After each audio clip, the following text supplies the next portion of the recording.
Bonsoir, merci à l'Agora des Savoirs pour cet accueil. Je vais prendre 2 minutes la parole pour vous présenter nos intervenantes de ce soir, mais pour vous présenter d'abord l'OREM, l'Observatoire de recherche montpelliérain sur l'environnement, qui est une structure de recherche publique et académique que je dirige et qui fédère 1200 scientifiques sur Montpellier avec l'aide de l'Université de Montpellier, du CNRS, de l'IRD et de l'INRAE. Et le point commun à ces activités que vous avez vues, qui portent sur divers systèmes d'études, c'est l'observation sur un long terme. Et c'est le rôle de notre structure fédérative que d'accompagner ces observations et souvent de permettre un regard croisé sur un système étudié. Et c'est vraiment un petit peu la démarche qui va vous être présentée ce soir, avec 3 expertes de disciplines différentes qui vont porter leur regard sur un système. J'y reviendrai juste après. Pour vous dire que l'OREM fait également de la diffusion scientifique, présente ses résultats et ses activités sur Montpellier, et notamment à travers des conférences. Et si vous voulez rester informé sur les propositions de notre structure, je vous encourage à vous inscrire à la newsletter, comme on dit aujourd'hui, ou les réseaux sociaux pour être très 2.0. Voilà, je reviens à la conférence de ce soir, qui va donc vous être présentée par 3 expertes de disciplines très différentes mais complémentaires, et c'est justement toute la particularité de l'exercice. Elles vont donc vous parler du Grand Rift africain, et elles ont justement collaboré à un ouvrage qui a été publié aux éditions du Cherche Midi, le Grand Rift africain, à la confluence des temps. Et donc j'ai l'honneur de vous présenter, pour vous, de gauche à droite, Christelle Tibéri, qui est physicienne, sismologue, directrice de recherche au CNRS, au sein du laboratoire Géosciences Montpellier, donc à Montpellier. Sandrine Pratt, qui est paléoanthropologue au Muséum national d'histoire naturelle de Paris, et Jessie Collietz, qui est archéologue et ethno-archéologue au laboratoire Trace à Toulouse. Voilà. Toutes les 3, donc, vont vous présenter ce regard croisé qu'elles ont eu sur le Grand Rift africain, et je vous souhaite une bonne soirée et un très bon voyage avec elles. Merci.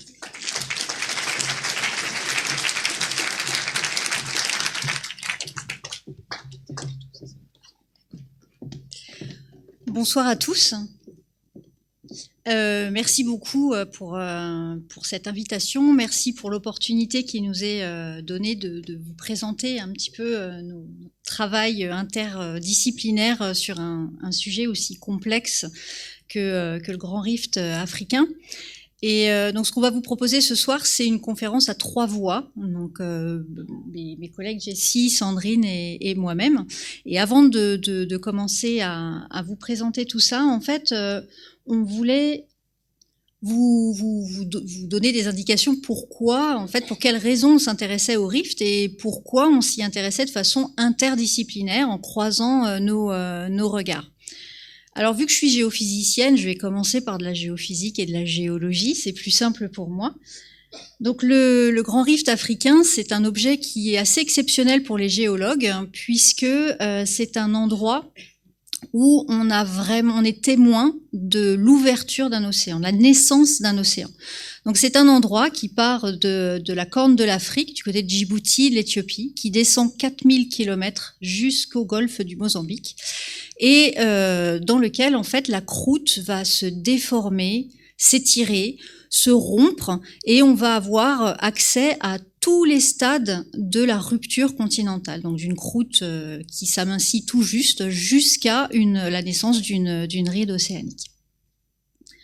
Et puis le Rift, c'est aussi un objet que vous connaissez certainement sous le nom de berceau de l'humanité, parce que cette géologie, cette géodynamique permet d'enregistrer donc de faire des sédiments, d'enregistrer des fossiles, et l'érosion et le climat fait en sorte que on a à l'air libre tout un registre fossile assez exceptionnel dans cette région pour des millions d'années. Donc on a accès à l'évolution des espèces, qu'elles soient végétales, animales, et l'espèce humaine en fait partie.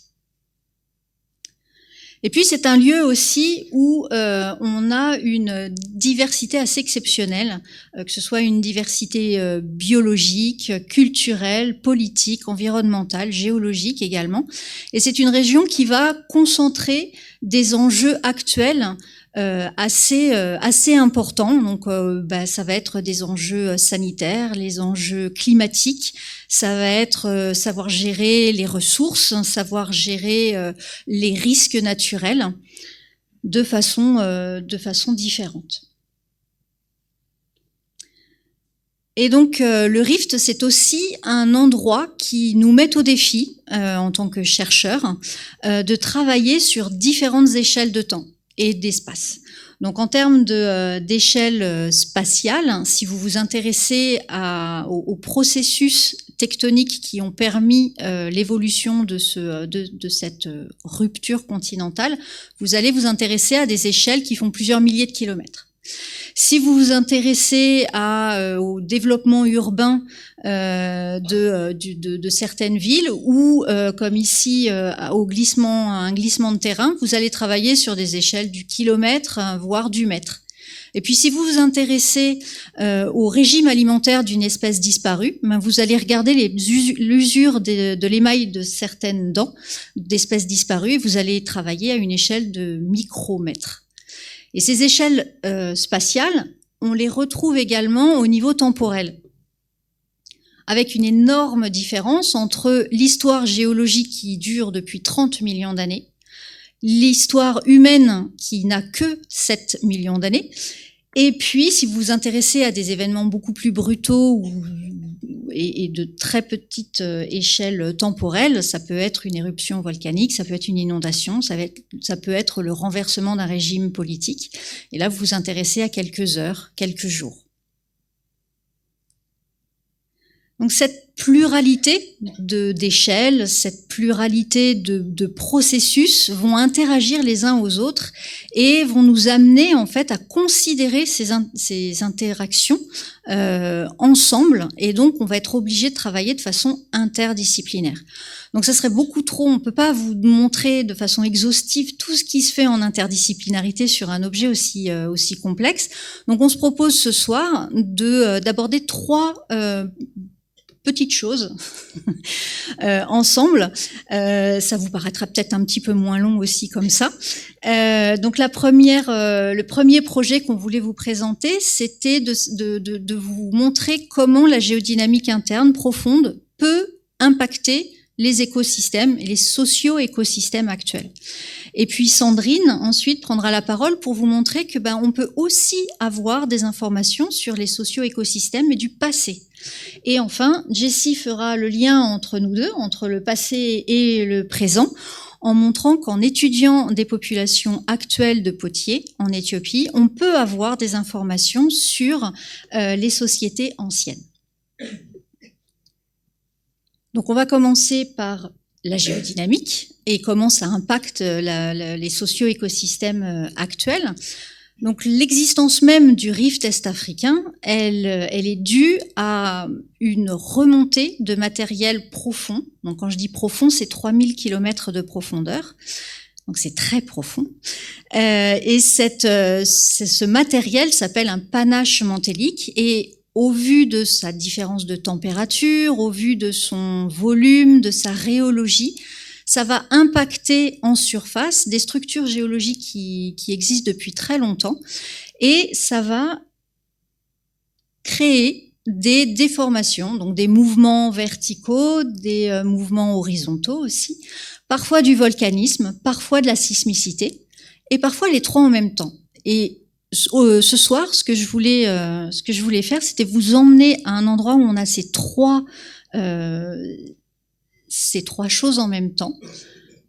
Donc, au niveau du nord de la Tanzanie, donc c'est un endroit où on est vraiment au stade le plus précoce de la rupture. Donc, ça s'ouvre à quelques millimètres par an seulement.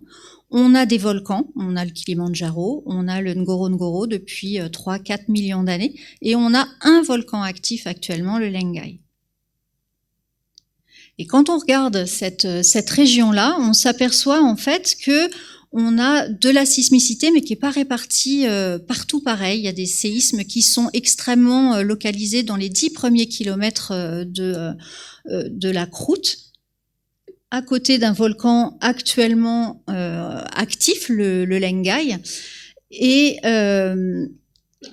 On a également, à une centaine de kilomètres de là, au sud-est, un autre volcan qui est plus actif depuis une centaine d'années, donc on dit qu'il est dormant, le mont Meru, au pied duquel on a un centre urbain extrêmement important, la ville d'Arusha, qui fait 400 000 habitants, et autour duquel on a également des zones d'agriculture, un parc national, donc on a également plein de touristes, notamment des touristes qui vont après visiter le Kilimandjaro. Et la question qu'on s'est posée, c'était de savoir, voilà, on a deux exemples d'endroits où on a des phénomènes géologiques différents, de la sismicité et un volcan actif, mais qui impactent des sociétés plutôt pastorales et des parcs naturels. Et puis, on a un autre endroit, une grosse ville où on a un volcan dormant et pas de sismicité enregistrée. Donc les questions qu'on s'est posées, c'était de savoir pourquoi on avait des aléas naturels aussi différents, qu'est-ce qui expliquait ces différences, quels étaient les risques naturels associés pour les différentes populations de ces deux zones. Et puis on s'est posé aussi la question de savoir si les populations sont soumises à des risques différents, en fait peut-être qu'elles comprennent le fonctionnement d'un volcan de façon différente aussi. Et enfin, on s'est demandé s'il y avait une éruption, quelle pourrait être la réponse environnementale générale de ces zones. Donc pour faire ça, on a réuni pas mal de chercheurs différents.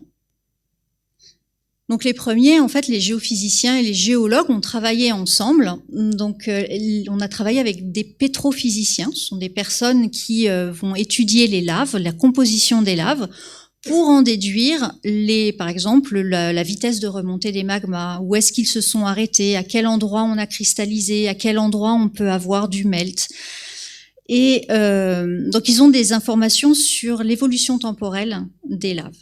Et puis on a travaillé aussi avec des géophysiciens, donc qui eux ont installé des instruments pour quelque part radiographier la Terre, avoir une image actuelle des structures dans ces régions. Et en combinant nos résultats, on s'est aperçu que déjà ils étaient cohérents, c'était une bonne nouvelle, et ensuite que à 50 ou 100 km de différence, on avait une composition du manteau, donc la partie profonde de la Terre, qui était complètement différente et qui pouvait expliquer des mécanismes de volcanisme complètement différents et donc des aléas naturels, sismicité, éruption, qui étaient aussi complètement différentes. Donc, fort de ce résultat, on a travaillé avec des géographes qui, eux, ont récupéré les résultats de ces aléas naturels et ils ont combiné ça avec les enjeux qu'on avait dans la région. Donc, les enjeux sont, par exemple, les différents types de bâtis que l'on a dans la région, les infrastructures, les aéroports, les zones agricoles, industrielles qu'on pourrait avoir. Et puis, ils ont modélisé également les coulées de lave qu'on pourrait avoir sur les différents volcans, donc le Lengai et le Meru, dans cette région. Et en combinant tout ça, en fait, on passe de l'aléa au risque naturel. Et ces risques naturels, on peut les mettre sous forme de cartes. Et ces cartes sont extrêmement importantes puisque c'est elles qui vont indiquer aux autorités locales quel type de scénario il faut faire pour si on est dans le cas d'une éruption volcanique dans ces régions.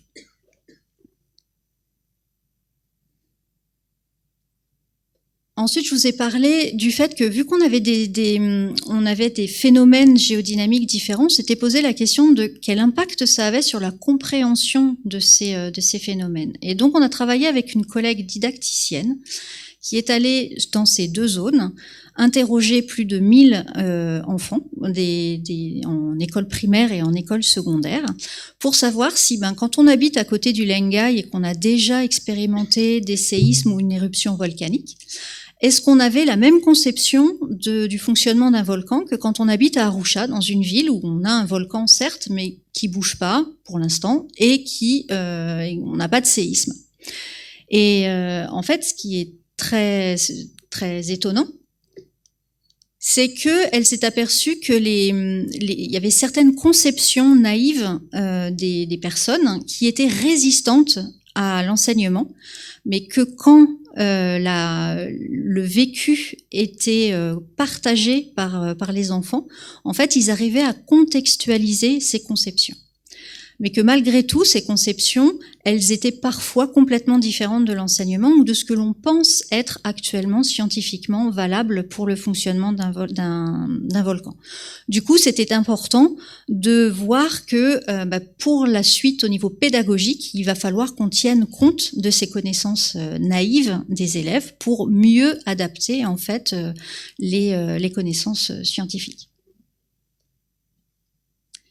Et enfin, à la question, si on avait une grosse éruption, qu'est-ce qui se passerait dans ces socio-écosystèmes? Et là, en fait, on a travaillé avec des écologues, notamment un modélisateur, qui a simplifié en fait ce système assez complexe. Donc, vous avez ici un exemple pour la partie Arusha. Donc, en rouge, vous avez la zone qui est urbaine. En jaune, vous avez la partie agricole. En vert, vous avez le parc naturel qui correspond à l'édifice volcanique du Meru. Et puis en marron, c'est la savane. Et donc, il a modélisé cet écosystème à travers une quarantaine de composantes. Il les a tous liés les unes aux autres avec un certain nombre de processus. Et il a fait tourner les modèles, des centaines et des centaines de modèles, pour voir ceux qui étaient résilients, qui arrivaient à un équilibre stable, et ceux qui s'effondraient. Et en fait, on s'est aperçu que la plupart d'entre eux arrivaient, après une éruption, à quelque chose de stable, que dans cette région-là, l'agriculture et le pastoralisme étaient deux facteurs énormément importants et que c'était eux qui drivaient un petit peu la stabilité des modèles. Et qu'on arrivait à des états finaux qui étaient parfois très différents de l'état initial. Donc on pouvait arriver par exemple à un état stable où on n'avait que du ruralisme.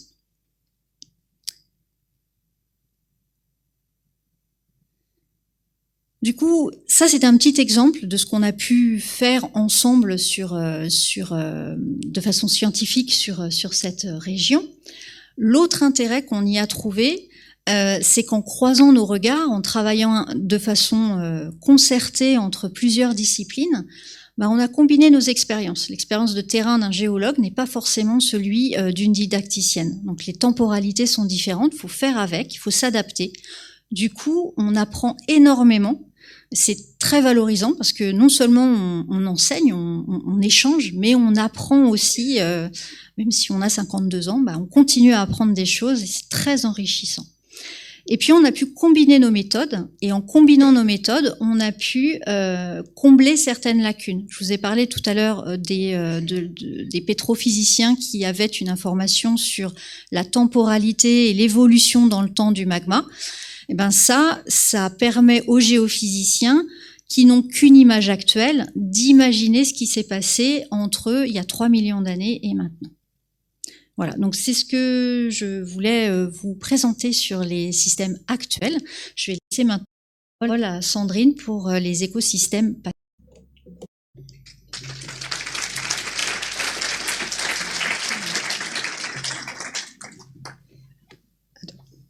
Merci beaucoup Christelle, merci à vous d'être ici. Donc en effet, là je vais vous emmener dans une autre partie du rift. On va aller entre l'Éthiopie et le Kenya, dans le bassin de l'Omo-Turkana. Donc là c'est une présentation que j'ai fait avec un collègue de Poitiers, Jean-Renaud Boisserie, pour vous donner un éclairage de cette région comme révélateur des socio-écosystèmes du passé, et on va également voir du présent avec les enjeux actuels en termes de défis environnementaux dans cette région.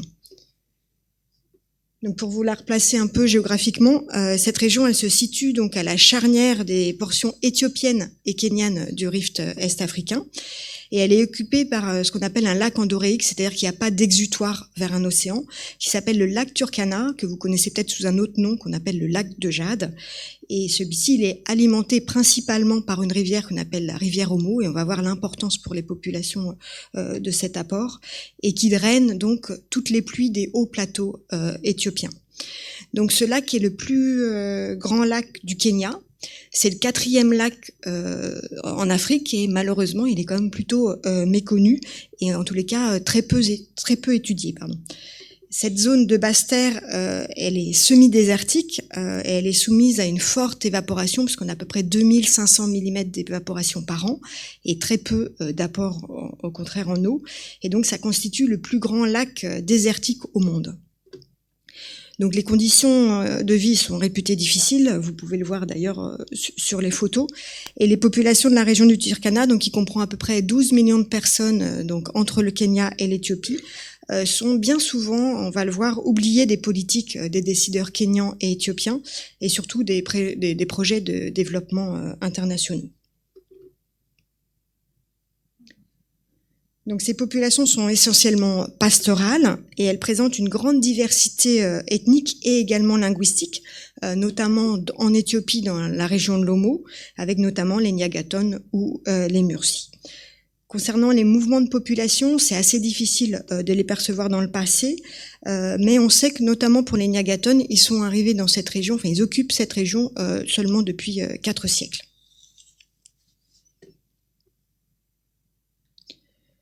Donc ces populations que j'appellerais oubliées du Turkana habitent un territoire qui présente des caractéristiques géologiques extraordinaires et qui donc contraste fortement avec l'importance et la reconnaissance de cette région sur donc une grande profondeur de temps, allant donc jusqu'au Crétacé, puisque dans le nord du Kenya, on a pu découvrir notamment des dinosaures et également de nombreux sites paléontologiques allant de l'Oligocène à l'Holocène, et donc je vais vous présenter plusieurs exemples. Donc cette zone, elle est composée de 3 régions fossilifères.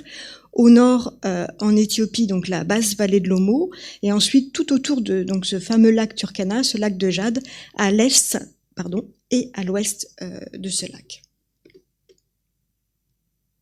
Donc pourquoi cette zone est intéressante sur les populations du passé? Et ben en fin de compte, c'est lié donc à cette activité tectonique du Grand Rift africain, puisqu'elle a engendré la formation de dépressions dans lesquelles les sédiments se sont accumulés et sont donc propices à la conservation à la fois d'éléments de flore un peu plus rares et surtout d'éléments de faune. Donc ici, sur ce schéma, se représentait en bas l'initiation du rift, donc qui correspond à la région Afar, donc en Éthiopie, il y a 30 millions d'années. Ensuite, il y a un effondrement du rift en haut à gauche, en termes de représentation, puis la naissance de ce qu'on appelle les épaules, l'épaulement du rift, donc qui correspond donc ici à droite à ce qu'on a actuellement en Éthiopie et au Kenya, donc avec un basculement des niveaux sédimentaires, donc ce qui nous permet donc la découverte des sites très anciens que vous avez ici. Également sur ces figurés, vous voyez qu'il y a une activité volcanique qui est intense, et elle a été aussi intense dans le passé. Et ça, c'est très intéressant pour nous parce qu'en fin de compte, ça nous permet de dater de façon indirecte tous nos fossiles, puisqu'on arrive à dater les éruptions volcaniques. Donc là, à votre gauche, c'est toute l'évolution humaine. Donc juste une petite aparté, actuellement, il y a une seule espèce, Homo sapiens, mais dans le passé, on a 28 espèces d'hominines entre 7 millions d'années et donc l'actuelle. Et vous voyez ce que j'ai entouré. Donc c'est tous les fossiles qu'on a trouvés dans le bassin de l'Omo Turkana et en tous les cas le long de la vallée du Rift.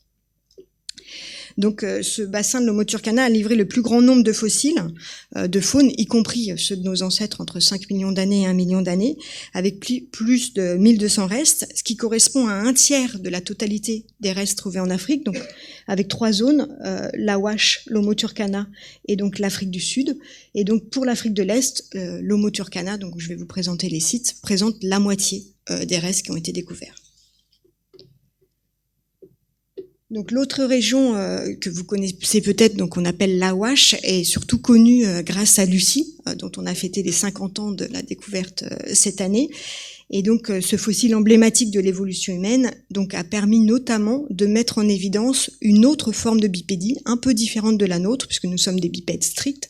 Et en fin de compte, chez cette espèce, il y avait une bipédie à la fois au sol, mais également une capacité au grimper. Donc je vais revenir dans la région maintenant de l'Homo turcana. Et donc les premiers fossiles qui ont été découverts, c'est quand même très ancien puisque c'est en 1902, donc fossiles mais pas d'hominines, pas de l'évolution humaine, dans le sud-ouest de l'Éthiopie, dans la vallée de l'Omo, dans le cadre d'exploration de Robert de Boer de Bozas. Et ensuite, à la fin des années 50, il y a un chercheur américain qui s'appelle Clark Howell qui a entrepris sa première mission et qui a préfiguré ce qu'on appelle l'International Homo Research Expedition, qui a été pilotée notamment pour la partie française par Camille Arambourg et le professeur Yves Coppens. Et lorsqu'on parle d'interdisciplinarité, en fin de compte, ce projet, ces travaux sont vraiment pionniers en termes d'interdisciplinarité, puisqu'il y avait une approche intégrée dès le terrain entre les géologues, paléontologues, archéologues et paléoenvironnementalistes. Donc c'est vraiment unique et donc dès la fin des années 60, c'est une méthodologie qui a été mise en place dans le cadre de cette expédition.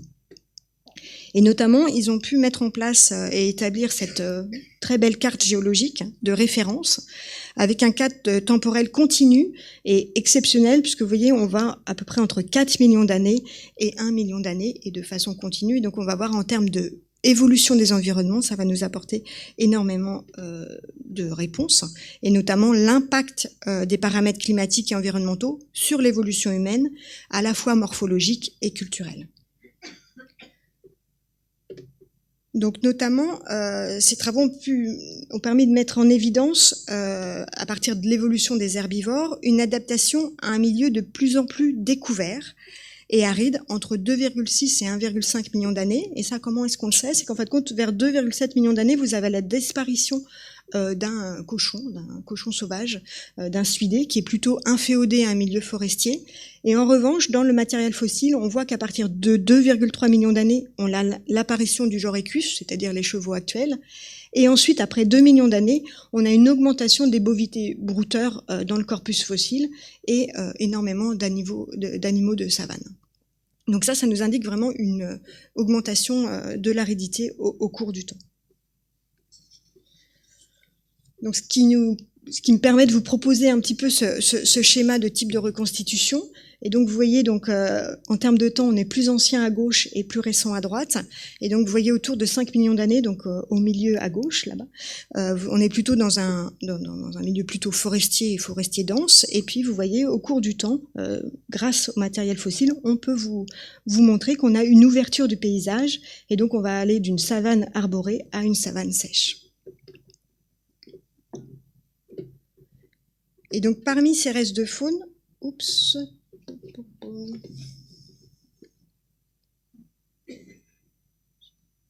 c'est qu'ils n'ont pas aimé mes australopithèques.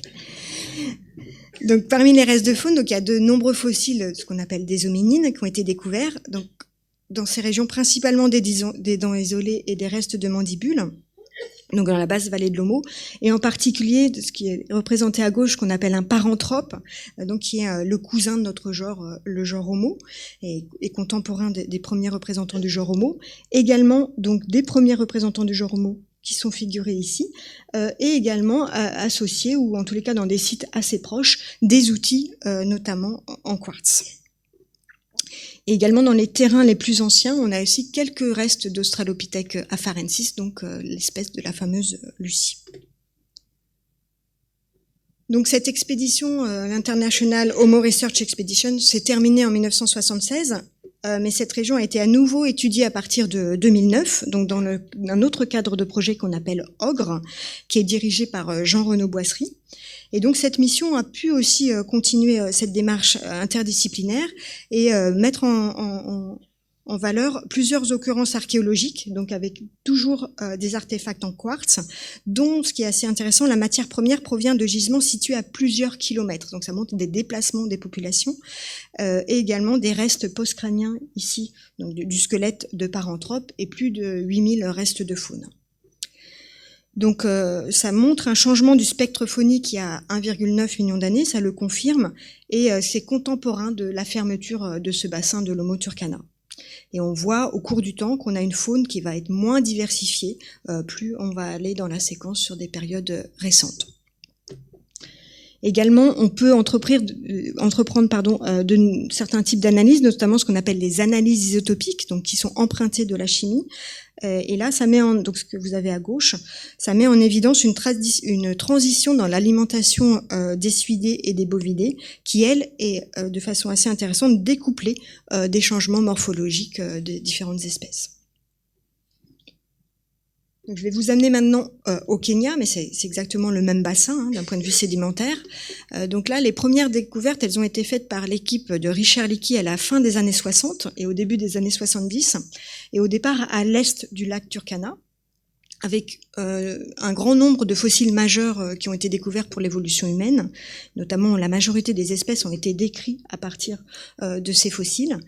Et à partir des années 80, il y a eu des fouilles qui ont été faites à l'ouest, cette fois-ci du lac Turkana, et notamment cet individu, donc c'est un squelette qu'on appelle l'adolescent de Nariokoto, qui est pour nous un des squelettes les plus complets pour cette période. Et également au nord, vous avez la région de Fejej, qui, lui, d'un point de vue chronologique, est un peu plus restreint, entre 4,2 millions d'années et 1,9 million d'années. Donc, ce qui est assez intéressant, vous voyez, dans un même bassin, dans une même région autour du lac Turkana, on a des choses très différentes à l'est et à l'ouest, avec peu de sites archéologiques à l'est, mais en revanche beaucoup de restes fossiles. Et à l'ouest, en revanche, on a énormément de sites archéologiques que je vais vous montrer, et malheureusement, en tous les cas pour moi en tant que paléanthropologue, peu de restes d'hominines. Et toute cette formation, notamment la formation de Nachukui entre 4 millions et 700 000 ans, comme pour la basse vallée de l'Omo, a permis d'enregistrer des changements en termes d'environnement au cours du temps. Donc pour les périodes les plus anciennes, donc cette fois-ci un peu au sud du lac, il y a également des fossiles qui ont été découverts, donc cette fois-ci plutôt en faune, avec notamment des proboscidiens, donc c'est la grande famille des éléphants, des anthracotères, donc ça c'est proche des hippopotames, qui sont datés, donc vous voyez, de 25 millions d'années, dans le site ici de Lokone. Et il y a également des restes de primates hominoïdes dans un autre site, Naputet, qui eux sont datés de 13 millions d'années. Et donc il y a eu une création d'une nouvelle espèce à partir de ces sites. Donc vous voyez, c'est très très riche en termes de fossiles, toute cette région, quelle que soit la période. Donc là, je vais remontant sur l'ouest du lac Turkana. Donc là, c'est des fouilles qui ont été entreprises dans le cadre d'un projet qui s'appelle l'West Turkana Archaeological Project, qui est coordonné par 2 préhistoriennes françaises, au départ Hélène Roche et maintenant Sonia Armand. Et il y a plus d'une 40aine de sites archéologiques qui ont été découverts, et avec des sites majeurs, notamment le site de Lokalelei, donc qui est le plus ancien atelier de taille connu à ce jour. Également, le plus ancien site acheléen, ça renvoie vers les bifaces, donc autour de 1,8 million d'années. Et enfin, qui a été publié en 2015, le plus ancien site archéologique connu à ce jour, donc c'est 3,3 millions d'années. Donc pour vous mettre un cadre temporel, c'est 500 000 ans, donc un demi-million d'années avant l'apparition du genre Homo. Donc ça vous montre que ça a remis en question l'idée que seul notre genre, le genre Homo, était capable de fabriquer des outils en pierre. Également, cette fois-ci un peu plus au sud, il y a notamment la transition entre le Pléistocène inférieur et le Pléistocène moyen, qui a été documentée autour de 800 000 ans, 1 million d'années, avec notamment donc ce site de Kanimangin, et qui montre une diversité morphologique des faunes et une diversité culturelle des hominines à cette époque. Également, donc là, un peu plus récent, donc autour de 10 000 ans, l'Holocène, il y a ce site de Natarouk, qui est très intéressant puisque ça témoigne de violences intergroupes chez ces populations de chasseurs-cueilleurs au début de l'Holocène, où il y a en tous les cas des traces de morts violentes sur 10 des 12 individus qui ont été découverts. Et également donc des périodes un peu plus récentes, autour de 5000 ans, dans un site qu'on appelle l'Otagan Nord Pilar Site, qui présente des traditions monumentales mortuaires uniques dans un contexte de changements environnementaux très importants, et qui illustre également de nouveaux réseaux sociaux et un système social complexe, ainsi qu'une transformation des stratégies économiques, puisqu'en fait, ces populations sont passées de stratégies économiques plutôt tournées vers la pêche à des traditions plutôt pastorales. Donc ça, c'était pour les périodes anciennes. Et ce qui est assez intéressant, c'est qu'il y a quand même un contraste par rapport aux études qui sont faites sur les populations actuelles et sur cette région, puisqu'actuellement, il y a plus de 60% des publications qui sont centrées sur ces périodes anciennes. Et il existe très peu de travaux sur les écosystèmes contemporains. Donc c'est pour ça que c'est un peu les oubliés, les Turkana. Donc paradoxalement, le lac Turkana est le moins étudié des grands lacs, alors qu'il y a à peu près 79 espèces de poissons, dont 12 qui ne sont présentes que sur ce lac, et c'est aussi également la plus grande population de crocodiles du Nil. Donc je ne vous engage pas à vous baigner dans ce lac. Et ce qui est paradoxal, c'est qu'il n'y a pas encore de véritable accord de coopération dans le domaine de l'eau, alors que c'est crucial, malgré les impacts, et on va le voir, transfrontaliers liés à la gestion des barrages, et bien qu'il y ait une mobilisation et sur l'impact des changements climatiques, et on verra qu'ils sont très forts dans cette région, et qu'il y a donc beaucoup de projets par rapport à ces changements climatiques qui sont développés. Donc si on regarde maintenant un peu les systèmes de production et d'échange de ces populations, notamment en termes de nourriture, en fin de compte, elles sont différentes en fonction des différentes populations autour du lac. Donc par exemple, donc en Éthiopie, les Nyagaton, eux sont plutôt tournés vers de l'agriculture en zone inondable, des activités pastorales et de pêche, donc ce qui implique une dépendance saisonnière vis-à-vis du lac et vis-à-vis de l'approvisionnement. Et c'est encore plus vrai pour les Turkana, puisqu'ils ne sont que pasteurs et pêcheurs. Donc il y a vraiment un impact des ressources en eau et des ressources du lac qui sont importantes, et on va le voir, l'impact par rapport au barrage. Donc il y a également une économie qui va exister entre ces populations, avec des échanges soit d'animaux, soit de peaux, soit de poissons séchés, des Turkana vers les Nyagaton par exemple, et de sorgho, d'haricots, de pois des Nyagaton vers les Turkana.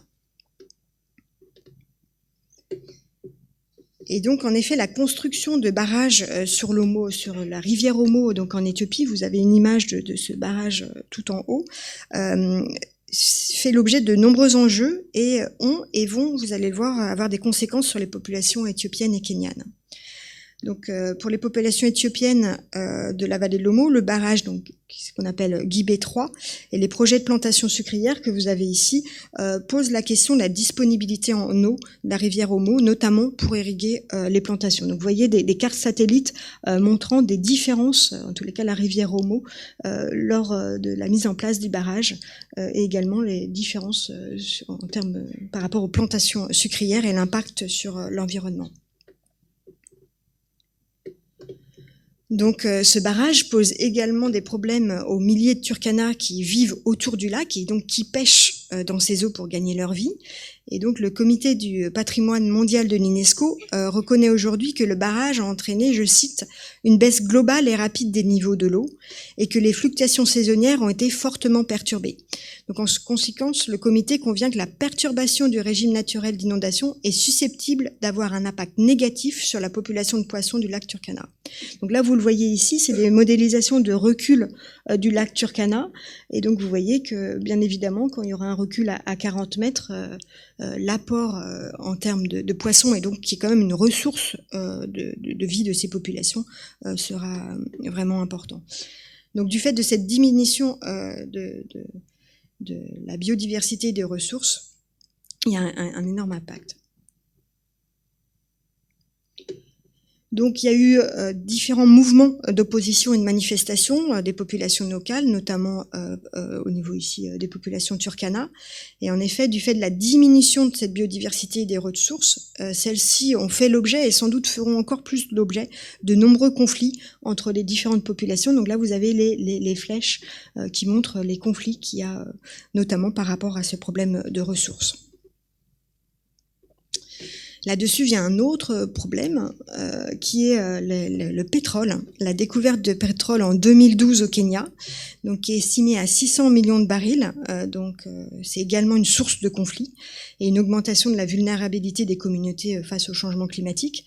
Donc actuellement, il n'y a que 2000 barils qui sont transportés par container, mais l'objectif est une exploitation de 120 000 barils par jour qui nécessite plus de 160 000 barils d'eau qui seront pompés sur le barrage hydroélectrique du Turkwel, et donc vous l'imaginez, ça va diminuer encore plus l'approvisionnement en eau des communautés.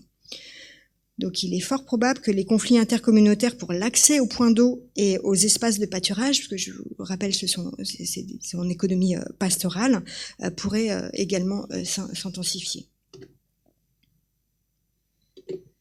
Cette région possède également un parc éolien très important de 160 km² qui a été mis en service très récemment en septembre 2018 et ça constitue le plus grand parc éolien d'Afrique subsaharienne et qui comprend à peu près 365 éoliennes et si on est en capacité maximale d'activité, ça pourrait permettre de couvrir 15% des besoins quotidiens au Kenya et à peu près alimenter 1,5 million de foyers.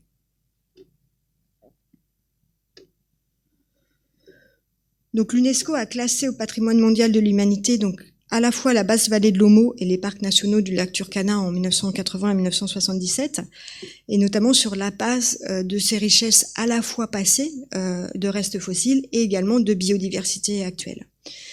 En revanche, le lac Turkana est malheureusement inscrit parmi les sites du patrimoine mondial de l'humanité en danger depuis 2018.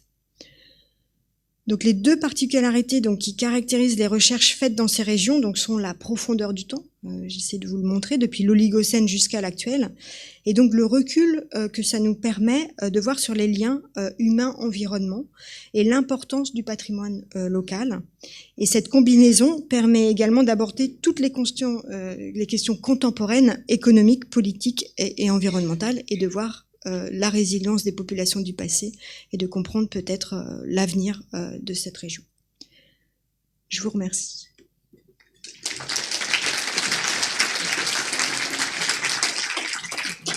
Eh bien, bonsoir à toutes et à tous. Et merci aussi aux organisateurs et aux organisatrices pour cette Agora des savoirs. Alors, l'objectif de mon intervention est de vous montrer, je l'espère du mieux que possible, comment les recherches sur les savoirs et les savoir-faire potiers qui perdurent actuellement dans la région du Rift éthiopien nous aident, d'une part, à mieux comprendre les sociétés passées en tant qu'archéologue et ethno-archéologue, et d'autre part, à nourrir aussi des réflexions sur les enjeux sociétaux de demain. Alors, produire de la céramique consiste tout simplement, a priori, à mélanger de la terre argileuse à de l'eau pour obtenir une pâte modelable à laquelle le potier peut donner la forme qu'il désire. C'est une cuisson qui va fixer ensuite de manière irréversible cette forme et rendre le produit fini extrêmement résistant au temps. Il est admis aujourd'hui, que cette innovation technique se développe dans des foyers d'émergence distincts dans le monde et à des dates non simultanées. Et les plus anciennes manifestations de cet artisanat potier seraient en Chine et datées de 19 000 ans avant notre ère. Et sur le continent africain, cet artisanat potier apparaît aux alentours de 10 000 ans avant notre ère. Les archéologues ont longtemps supposé que les plus anciens contenants avaient été inventés durant la préhistoire récente pour venir en complément d'une vaisselle existante dès le paléolithique, faite en peau animale comme les outres, ou encore faite en bois sculpté, en pierre débitée ou facettée, ou enfin en vannerie tressée, et ce, de nouveau, toutes les 20 minutes. Et ce, pour répondre à de nouvelles activités vivrières, de nouvelles activités économiques, notamment des activités liées à un débasculement clé de l'histoire de notre humanité, à savoir l'entrée dans le néolithique, période de la préhistoire, qui correspond à la mise en place des premières sociétés de production de nourriture, aux activités désormais non plus seulement tournées vers la chasse, la pêche ou la cueillette, mais aussi vers l'élevage, vers l'agriculture et vers l'obtention de surplus alimentaires que l'on va désormais stocker en masse. C'est ça le néolithique. Les archéologues pensaient en particulier que des contenants en céramique, de par leur qualité réfractaire, donc leur capacité à être mis sur le feu, permettaient à ces nouvelles populations néolithiques de cuire et de traiter différemment les produits laitiers obtenus des vaches et chèvres et devenus domestiques, et de traiter aussi les céréales provenant désormais de ces champs nouvellement cultivés. On sait toutefois aujourd'hui de façon certaine que les plus anciennes productions potières apparaissent non pas avec les sociétés néolithiques, mais existaient déjà au sein des sociétés chasseurs-cueilleurs-pêcheurs. Alors, concernant maintenant ce que l'étude de la culture matérielle, et notamment de la culture matérielle céramique, nous délivre comme information, eh bien, on sait, grâce à des travaux conduits depuis plus de 60 ans par des ethnologues, par des historiens des techniques, par des archéologues, par des psychomotriciens aussi, eh bien, on sait que les traditions potières sont d'abord porteuses d'une très forte valeur culturelle. Elles sont marqueurs de différenciation individuelle. Elles permettent notamment d'avoir accès à la figure emblématique de l'artisan potier, mais elles sont aussi porteuses de différenciation collective. En effet, les savoir-faire, la manière de fabriquer un objet, les techniques qui vont être utilisées pour décorer cet objet, le style qui va être donné à cet objet sont clairement l'expression culturelle d'une société. À chacune des étapes de la chaîne opératoire, depuis l'acquisition de la matière première argileuse, sa préparation, depuis le façonnage du vase, sa décoration, sa cuisson, eh bien, le potier va appuyer toutes ses connaissances, il va les acquérir durant son apprentissage au sein d'une niche sociale. Une niche sociale dans laquelle le poids de la tradition, le poids des normes, le poids des rites, des conventions, des tabous, eh bien, tout cela va prévaloir. L'artisan, donc au moment de fabriquer finalement son pot, va faire appel à des compétences techniques et à des canons esthétiques qui vont émaner de l'ensemble de ces différents leviers. De telle sorte que on sait très bien qu'en reproduisant des traditions techniques, en transmettant ces traditions techniques au moment de l'apprentissage, eh bien le potier va s'associer lui-même à l'identité sociale du groupe, maintenir cette identité, la revendiquer. Et c'est suivant ces différents fondements que l'étude de la céramique, notamment en archéologie préhistorique, peut s'opérer suivant différents niveaux analytiques interactifs, depuis l'étude des processus cognitifs, liés notamment à l'apprentissage d'un geste technique, jusqu'à diverses problématiques d'ordre historique et social. Alors depuis 2011, au cœur du Rift éthiopien, un important programme de recherche porté notamment par le laboratoire Trace du Kelgeman à Toulouse, réalisé en collaboration avec le laboratoire Pretec également à Paris, et bien sûr les différentes institutions éthiopiennes, conduit des études en domaine actualiste auprès de plusieurs communautés de potières affiliées à différents groupes ethniques. Il s'agit de ce qu'on appelle des recherches ethno-archéologiques. Donc le travail des ethno-archéologues, pour vous préciser, va consister à analyser les tenants et enjeux liés à la production et à la diffusion de l'artisanat potier, ici en l'occurrence, par l'observation et l'enregistrement photographique et vidéo des manières de faire un objet, faire un récipient, et au moyen aussi de questionnaires que l'on va adresser directement aux artisans. L'équipe recueille autant de données qui vont servir ensuite comme d'un système de référence pour aider l'archéologue à ouvrir son champ d'interprétation et de compréhension des vestiges céramiques qu'il va retrouver ensuite sur des sites archéologiques. C'est ça, faire de l'ethno-archéologie. Alors, il se trouve que l'Éthiopie est riche de paysages et d'écosystèmes pluriels. Il y a des systèmes politiques traditionnels qui vont côtoyer des modèles de gouvernance centralisés officiels. Les croyances et les pratiques religieuses sont multiples pour une très grande partie de la population, dont les activités sont encore tournées vers le monde rural, et notamment l'agriculture et l'élevage. Et dans cet environnement polymorphe, la variabilité culturelle se traduit aussi dans la diversité des traditions techniques potières. Ici sont présents, dans le Rift éthiopien, différents groupes sociaux qui vont pratiquer l'artisanat potier, qui vont cohabiter, qui vont interagir les uns avec les autres, tout en utilisant des systèmes techniques très différents les uns des autres. Et malgré ces systèmes techniques très variés et spécifiques à chaque groupe, il y a des points communs. En effet, on a un contexte de la production potière qui est toujours domestique, réalisée par des artisans spécialisés au sein de leur maisonnée, suivant une pratique qui va se faire soit à temps plein, soit à temps partiel. Et la vaisselle est elle aussi à usage domestique pour l'essentiel et vient soutenir des activités du quotidien de type préparer la nourriture, cuire les aliments, les servir, transporter ces aliments et puis bien sûr les stocker. Les productions sont aussi revendues sur des petits marchés de proximité, voire parfois au-delà, auprès des centres urbains. Et donc, ces productions vont diffuser à des périmètres de plus ou moins grande importance. Alors, parmi les axes de recherche que nous explorons en tant qu'ethno-archéologues, tout d'abord, l'étude des traditions potières en contexte actualiste s'avère particulièrement efficiente pour l'élaboration de référentiels d'interprétation autour de questions, et spécialement autour d'une question liée au processus de transfert culturel et autour des questions liées aux conditions d'évolution de la culture matérielle. Dans notre histoire humaine, eh bien, l'être humain n'a eu de cesse d'inventer, et il peut inventer parce qu'il va découvrir de nouvelles propriétés à un matériau. Il va aussi inventer par processus créatif, et il va aussi inventer parce qu'une demande du contexte socio-économique dans lequel il vit, ou une demande liée au contexte environnemental dans lequel il se trouve, eh bien, tout cela va l'inciter à mettre en place des solutions à un problème et trouver peut-être de nouvelles techniques, de nouveaux outils. Et lorsqu'une innovation technique s'opère et qu'elle va diffuser ensuite dans un territoire, en archéologie, l'interprétation qui peut en être donnée en termes sociologiques et historiques, c'est bien là le point d'orgue dans la construction des différents scénarios que vous lirez dans les différents articles et ouvrages, pour restituer justement ce qu'étaient ces sociétés passées. Alors, il se trouve que les savoir-faire techniques sont propres à un groupe. Donc, pister des traditions techniques dans l'espace, c'est clairement pour nous dessiner potentiellement des frontières sociales. En explorant aussi la façon dont vont évoluer les modes et les manières de faire au cours du temps, ce sont les innovations dans les pratiques artisanales qui vont être mises en relief et potentiellement des stratégies d'adaptation.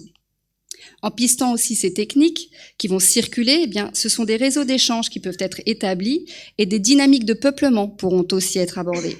Et enfin, en identifiant le partage de techniques de fabrication entre des groupes sociaux distincts ou alors le refus d'emprunt d'innovation technique entre eux alors qu'ils se côtoient, ce sont peut-être des mécanismes d'interaction ou de non-interaction qui seront documentés en archéologie. Donc, lorsque l'archéologue réfléchit sur les innovations techniques et leur transfert, il va raisonner toujours autour d'abord des leviers qui auront conduit à adhérer plus ou moins massivement à de nouveaux modèles.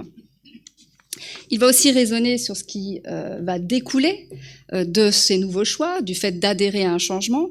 Et enfin, il va raisonner sur les vecteurs de la diffusion de ces traits. Est-ce que c'est un déplacement de population avec un nouveau bagage technique qui va permettre qu'un groupe social adhère à une nouveauté? Ou est-ce que c'est un déplacement d'idées, de canons esthétiques, de canons techniques qui vont diffuser de proche en proche par tradition orale, par exemple? Et puis, lorsque l'absence de transfert est diagnostiquée entre deux groupes sociaux distincts, l'archéologue se questionne aussi sur les conditions qui vont empêcher la diffusion d'une nouveauté. Il peut par exemple analyser comme le témoignage d'une possible frontière socio-économique forte entre les deux groupes, peut-être un conflit les oppose et donc rien ne circule entre eux. Il peut aussi mettre l'absence de transfert en relation avec les potentialités offertes par le milieu, ce qui peut être possible pour un groupe du fait de l'accessibilité à certaines ressources, pourrait ne pas l'être pour un autre groupe parce qu'il n'a pas un environnement écologique propice au développement d'une nouvelle technique. L'isolement géographique peut aussi contraindre les sociétés dans des lieux refuges à conserver leurs habitudes et à ne pas adhérer à des changements. Et enfin, parce que toute société définit les termes de ce qui lui paraît convenable, normé, standard, une population donnée peut aussi négliger une innovation car cette dernière n'est pas conforme au groupe. Donc vous l'aurez compris, j'espère, l'interprétation des transferts techniques et de la façon dont va évoluer la culture matérielle est majeure pour nous archéologues, notamment archéologues préhistoriens, qui souhaitons restituer au mieux les scénarios du passé. Et dans ces différentes approches, les recherches en domaine actualiste sont fondamentales. Elles vont nous permettre notamment d'obtenir des modèles de référence et de comprendre des mécanismes à l'œuvre.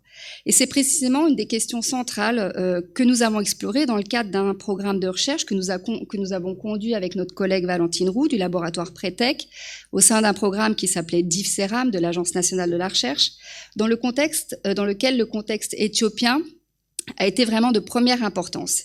Il s'agissait plus particulièrement à partir d'enquêtes ethnographiques conduites en Éthiopie, mais aussi dans 3 autres pays dans le monde, notamment le Cameroun, l'Équateur ou l'Inde, selon le même protocole, de comparer au sein de contextes domestiques de production de l'artisanat potier, différents sur le plan culturel, ce ne sont pas les mêmes groupes, différents sur le plan des économies, sur le plan de l'environnement dans lesquels évoluaient ces populations, des situations de diffusion ou de non-diffusion d'innovation technique, de traits techniques céramiques entre des groupes sociaux distincts. Le but pour nous, c'était de comprendre quelles sont les conditions pour que deux groupes sociaux pratiquant la poterie et en interaction, qui se connaissent, s'empruntent ou ne s'empruntent pas des savoir-faire techniques. Donc en Éthiopie, dans la région des lacs, dans les contreforts du Rif, cohabitent les groupes Oromo et Woloita. Les traditions techniques sont très différentes d'un groupe à l'autre. Certaines techniques auraient pourtant été très avantageuses à être empruntées d'un groupe à un autre pour les améliorations qu'elles pourraient engendrer dans la production. Une technique de cuisson plus efficace qu'une autre, par exemple, ou bien des techniques de préparation de la matière première argileuse avant le façonnage du vase plus rapides qu'une autre, par exemple. Pourtant, cela ne s'est pas opéré alors que ces groupes Oromo et Woloita se côtoient, se connaissent, interagissent. Donc pour comprendre les conditions qui n'ont pas favorisé le transfert technique, un protocole d'enquête unique appliqué auprès des différentes communautés a été conçu dans le cadre de ce programme d'IFCERAM par des psychomotriciens, par des sociologues spécialistes des réseaux, et le même type d'approche a été réalisé dans les différents pays étudiés. Donc, en Éthiopie, tout d'abord, auprès de ces deux communautés, nous avons référencé les pratiques potières et le contexte socio-économique de la production des produits. Qui sont les acteurs, où cela se passe, comment s'opère l'apprentissage des techniques, quelles sont les chaînes opératoires de fabrication des céramiques. Nous avons ensuite détaillé les réseaux de transmission et d'influence entre les potiers au sein d'un même groupe social, donc au sein des Oromo et au sein des Woloita, et entre les potiers des groupes sociaux distincts, Oromo et Woloita, qui se côtoient. Cette étape consiste autant à comprendre qui interagit avec qui, quand, comment et pourquoi, qu'à comprendre la façon dont l'implantation des maisons, des ateliers de fabrication des potières, mais aussi les voies de transport peuvent jouer sur la perméabilité d'un réseau et donc sur la facilitation d'un transfert technique dans l'espace entre des groupes sociaux. Finalement, peut-être qu'une technique ne va pas diffuser car le réseau est trop large, trop distendu, ou que les interactions sociales, justement, sont trop distendues. Nous avons aussi documenté l'expertise des artisanes, et notamment à partir de travaux expérimentaux réalisés avec l'accord des potières. Il s'agissait d'évaluer le niveau de technicité des potières et d'estimer leur capacité à entamer des activités exploratoires dans leur pratique, c'est-à-dire à emprunter une innovation technique ou à innover elles-mêmes.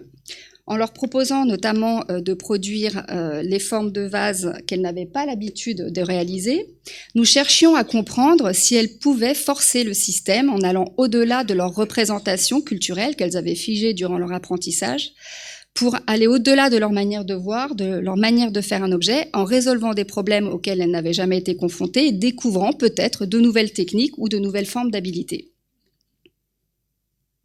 Nous avons aussi ainsi donc pu comprendre les mécanismes sous-jacents à l'absence de transfert technique entre ces groupes. En premier lieu, le groupe social de l'apprenti potier est l'unique pourvoyeur du tuteur qui portera l'apprentissage auprès de cet apprenti. Cela a pour conséquence que dans le mécanisme d'apprentissage du geste technique qui a lieu dès la plus petite enfance, la transmission des traditions techniques est strictement circonscrite au périmètre du groupe social et va conditionner le maintien de l'uniformité de ce groupe social. Ensuite, nous avons pu constater sur ce terrain qu'il y avait non-emprunt quand ces deux groupes, ces deux communautés, parce qu'elles, d'abord, elles partagent un très faible espace géographique. Il y a non-emprunt aussi si ces communautés se connaissent très bien, si elles interagissent régulièrement et s'il existe une forme d'hétérogénéité sociale dans l'espace, c'est-à-dire je n'appartiens pas au même groupe. En d'autres termes, il n'y a d'autant pas emprunt technique entre ces deux groupes que ces groupes cohabitent et interagissent de façon très régulière. Et cela en vertu d'un phénomène connu en sociologie, le phénomène de polarisation, qui veut que les interactions stimulent une influence négative, le non-emprunt, renforçant finalement la différence entre les groupes. Si je devais résumer ce que je viens de vous dire plus simplement, on pourrait dire « plus je suis en contact avec toi dans un monde très très connecté, plus je souhaite aussi potentiellement être différent de toi ». Donc ces éléments, parce qu'observés sur tous les terrains, pas seulement en Éthiopie, mais sur les autres terrains du programme, et dès lors compréhensibles sur le plan du mécanisme, ce sont ces éléments qui vont nourrir nos modèles d'interprétation en archéologie. Ils viennent, par exemple, nuancer les démonstrations parfois rapides que vous pouvez lire dans des articles et qui peuvent être faites lorsque l'archéologue va observer dans une aire géographique définie la coexistence de deux groupes sociaux au travers de leur variabilité de leur système technique, par exemple céramique, silex taillé, parure, etc., mais l'absence de transfert aucun entre ces deux groupes et d'en déduire de fait l'absence totale d'interaction entre eux. Vous voyez là que c'est tout le contraire, c'est bien l'interconnexion de ces groupes entre eux, de ces entités sociales, qui va cautionner cette différenciation technique. Voilà pour un des premiers registres de l'ethno-archéologie. Il en existe un second, tout aussi intéressant, c'est celui qui va consister cette fois à élaborer des référentiels techniques. Alors sur les sites archéologiques de toute période, les productions potières peuvent se présenter sous la forme de pots complets, c'est très rare, mais parfois dans des sépultures, dans des grottes, dans certains contextes très bien conservés. Mais le plus souvent, nous retrouvons les poteries cassées sous la forme de milliers de fragments qui jonchent le sol. Or, comme je viens de vous le préciser, l'archéologue doit déchiffrer dans la culture matérielle les gestes techniques, car ils sont l'expression culturelle d'une société et parce qu'ils donnent accès à des informations d'ordre historique et social. Donc, pour ce faire, eh bien, il doit caractériser les différentes étapes qui vont composer la chaîne opératoire de fabrication d'une céramique.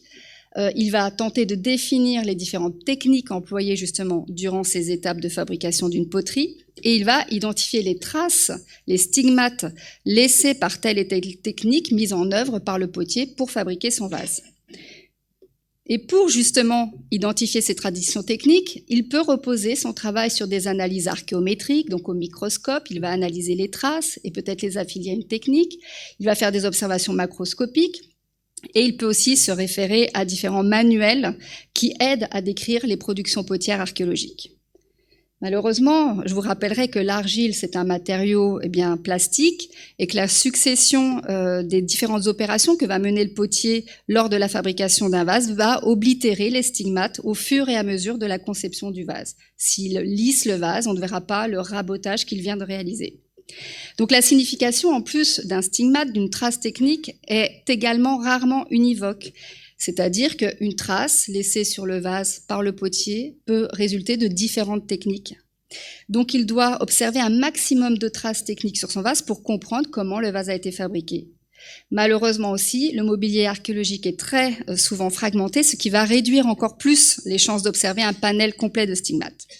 Donc finalement, au moment de proposer une étude des collections céramiques archéologiques, l'archéologue peut faire appel aux référentiels techniques ethnographiques, lesquels permettent donc d'affiner la lecture des séries archéologiques. Et en Éthiopie, il se trouve qu'auprès de nombreuses communautés de potières, pas seulement chez les Oromo et les Wolita dont je viens de vous parler, l'équipe du programme, et spécialement ma collègue Annelise Goujon, ont documenté l'intégralité des techniques de fabrication des poteries et chaque trace générée par ces techniques ont été référencées auprès de différents groupes sociaux.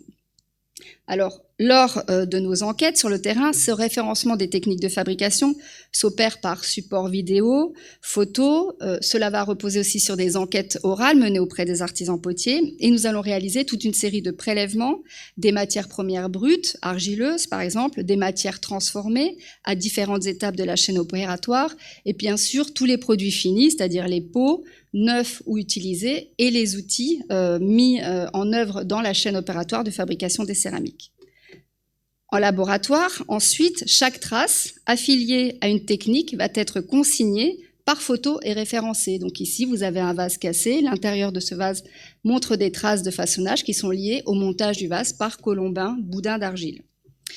Ces pièces ethnographiques sont donc ensuite déposées en laboratoire, comme dans des techs, c'est ce qu'on appelle des techs, comme cette céramothèque de la plateforme Archéosciences du laboratoire Trace à Toulouse. Et ces techs vont servir ensuite à des étudiants dans la reconnaissance des traces techniques et aux archéologues dans leur étude pour reconstituer des chaînes opératoires et donc des traditions techniques anciennes. Aujourd'hui, ce qui est intéressant, c'est qu'il y a une politique sur ces référentiels techniques, c'est leur dématérialisation pour une mise en ligne sur des sites internet. Et avec cette mise en ligne, tout le monde y a accès. Le but est de favoriser la diffusion des supports pour que tout un chacun puisse s'en servir au moment de l'analyse des collections archéologiques. Et ce sont aussi des bases de données d'enregistrement des savoirs et savoir-faire. Enfin, un des derniers volets liés à l'étude de l'artisanat potier en domaine actualiste et ici en contexte rift éthiopien, eh bien, c'est celui qui concerne la patrimonialisation. Donc aujourd'hui, des dynamiques de perte des savoirs et savoir-faire liés aux matériaux terres s'opèrent en liaison notamment avec le dérèglement climatique. Sécheresse, inondations sont en effet parmi les déclencheurs d'abord à la dégradation des ressources, notamment des ressources argileuses. Mais le dérèglement climatique, du fait de ces phénomènes extrêmes, inondations, sécheresse, oblige surtout les populations à la mobilité humaine. Les conflits armés aussi en Éthiopie, qui sont largement présents ces dernières années notamment, concourent également tristement au déplacement de population.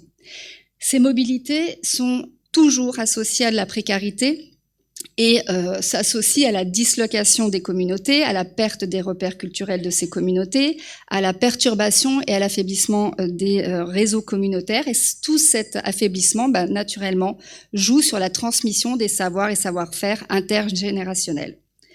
Autre levier à la disparition de ces savoirs et savoir-faire en Éthiopie, c'est la recherche de rentabilité, tout simplement, qui veut que des contenants en métal ou en plastique inondent aujourd'hui les marchés et soient considérés comme potentiellement plus efficaces ou plus faciles à obtenir que des poteries.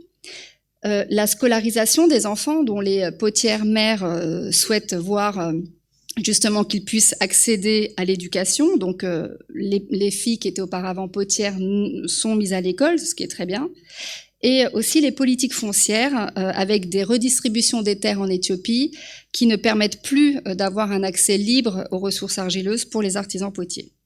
Donc, vous l'aurez compris, ces enquêtes ethnographiques, ce type de recherche, permet justement aussi d'enregistrer les savoirs et savoir-faire, et nous constituons des collections qui sont ensuite déposées dans les centres de conservation en Éthiopie, comme l'IHL, l'Ethiopian Heritage Authority d'Addis Abeba. Et avec ces collections ethnographiques que nous rapportons, tous les rapports d'opération sont bien sûr déposés avec l'intégralité des données scientifiques. Donc ces savoirs et savoir-faire sont transmis, sont hérités de génération en génération, ils vont délimiter des frontières sociales, on le sait, ils sont aussi clairement l'expression d'une diversité culturelle, ils s'inscrivent ces savoirs et savoir-faire dans des réseaux d'innovation, d'interaction à forte profondeur historique. Donc consigner toutes ces données, c'est notre mission. Analyser toutes ces données permet de participer aux côtés des acteurs locaux, notamment éthiopiens, à la valorisation d'un patrimoine exceptionnel.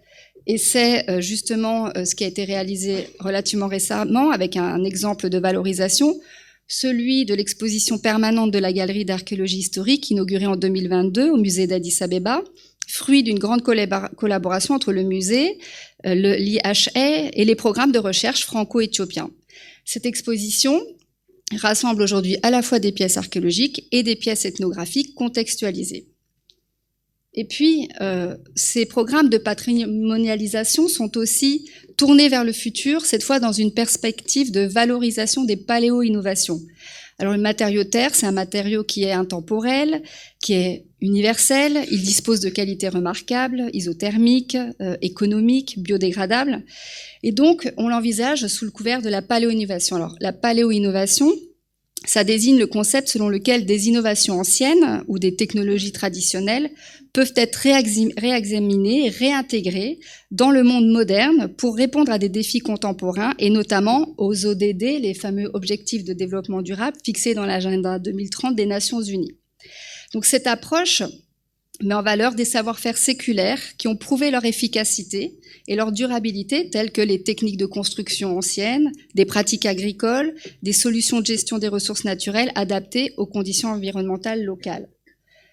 Donc, l'observation que permettent finalement les recherches ethnographiques sur les traditions techniques céramiques héritées à différents niveaux d'échelle d'analyse, vous l'avez compris, depuis l'individu à sa maisonnée, depuis sa maisonnée au groupe social, du groupe social au paysage dans lequel ces personnes évoluent, eh bien, ça démontre souvent comment les sociétés ont su développer des modes de gestion de ressources efficaces et équilibrés, comment elles ont su utiliser la nature en maintenant ses capacités de renouvellement.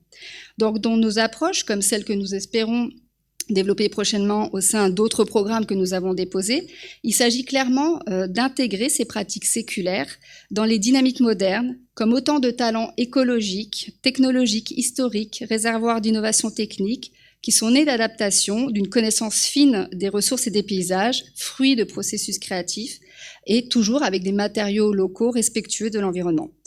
Donc en quelque sorte, et pour conclure, vous voyez que le présent, le passé et le futur se connectent pour se souvenir surtout que des solutions alternatives et de développement durable existent, ont existé et existent d'autant plus face aux pressions écologiques, économiques que l'on connaît aujourd'hui à l'échelle du globe. Je vous remercie de votre attention.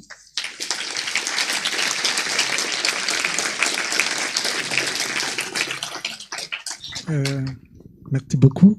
Merci beaucoup pour cette présentation. C'était très intéressant. J'ai appris beaucoup de choses. J'avais deux questions qui m'étaient venues à l'esprit pendant les présentations. La première, c'était sur la vallée du Rift, berceau de l'humanité. Est-ce que c'est toujours une formule qu'on entend? Est-ce que c'est réellement lié au fait que les premiers hominidés sont apparus dans la vallée du Rift, ou est-ce que c'est parce que les sédiments ont permis de garder la trace à cet endroit-là de ces premières espèces? En fin de compte, maintenant, on a un petit berceau à roulettes, c'est-à-dire qu'en effet, le Kenya et l'Éthiopie, il y a des sites très anciens, mais il y a aussi des sites très anciens en Afrique du Sud. Donc maintenant, il y a plusieurs possibilités de berceau de l'humanité. Et d'ailleurs, en Afrique du Sud, ça s'appelle Cradle of Humankind, qui en traduction veut dire berceau de l'humanité. Mais c'est vrai que vous avez raison, si on regarde les fossiles les plus anciens, le plus ancien, c'est au Tchad, avec Toumaï, donc un peu en dehors du Rift. Mais après, comme j'ai essayé de vous le montrer, il y a énormément de restes dans cette vallée du Rift. Et comme vous l'avez très bien expliqué, c'est lié au phénomène géologique. Enfin, l'apport du Rift est essentiel pour ces découvertes. Merci beaucoup. J'avais une deuxième question, c'était sur la poterie et sur l'innovation d'un côté archéologique et de l'autre côté à l'époque actuelle. Quels sont les temps caractéristiques de propagation d'une innovation ou voilà, est-ce que l'échelle temporelle qu'elle est pour avoir un ordre de... Alors, le temps archéologique, c'est toujours un peu délicat. Donc, on peut constater l'émergence d'une innovation technique peut-être par exemple au 3e millénaire et voir qu'elle va perdurer peut-être 5 siècles ou 6 siècles. Le problème pour nous, ça sera la résolution chronologique des datations carbone 14 qui font qu'on aura peut-être l'impression qu'un phénomène sera long, mais il a été peut-être finalement court dans le temps. Par rapport aux données ethnographiques, on sait qu'une diffusion peut être très rapide. Naturellement, si on a aussi une forme parfois de proximité géographique, ça peut diffuser, mais surtout, une innovation va diffuser plus ou moins rapidement en fonction de celui qui va porter cette nouveauté technique. Si c'est un individu, en général, on a constaté avec les données ethnographiques que ce sont des individus qui ont parfois un statut exceptionnel dans la société. Quelqu'un qui aura une capacité exploratoire plus intéressante, plus importante que les autres dans son action technique, qui sera peut-être le chef dans la société. Si lui porte cette innovation, qu'il la porte à l'extérieur de son groupe social, ça peut ensuite diffuser extrêmement rapidement. Merci beaucoup.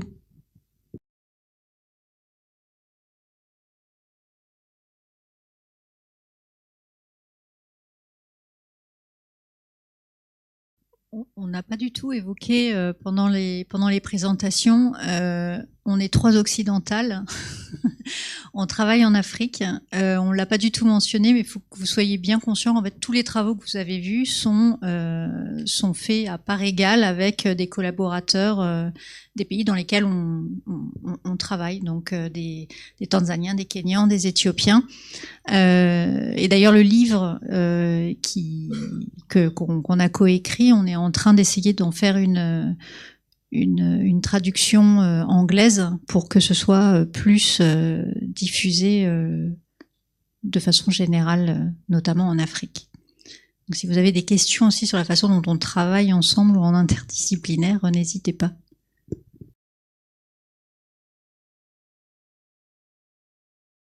Est-ce que vous travaillez beaucoup en partenariat avec des chercheurs au niveau local dans différents pays ou... Oui, en fait, on travaille, on essaye, après, vous pourrez me compléter, mais on travaille essentiellement en collaboration avec des instituts, que ce soit des universités, des instituts gouvernementaux. Par exemple, en géologie, on travaille beaucoup avec ce qu'on appelle les Geological Surveys, Donc c'est des bureaux géologiques dans les différentes parties. Et il y a toute une partie aussi formation, échange d'étudiants entre la France et l'Afrique qu'on essaye de favoriser au maximum pour que justement on ait des transferts de connaissances de l'Afrique vers la France et de la France vers l'Afrique.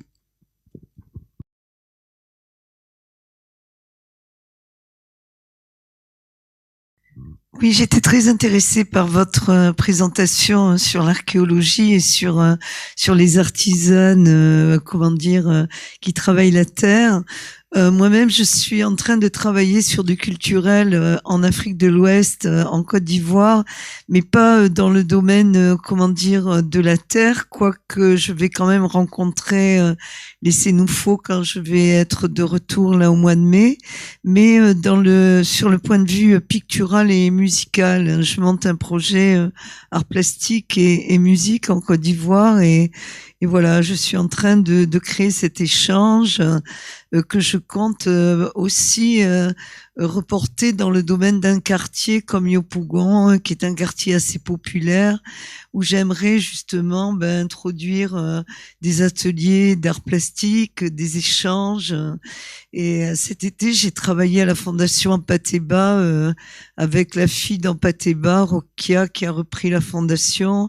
Et on a travaillé sur les contes de la savane avec des enfants qui sont venus pendant pratiquement tout le mois de juillet et août.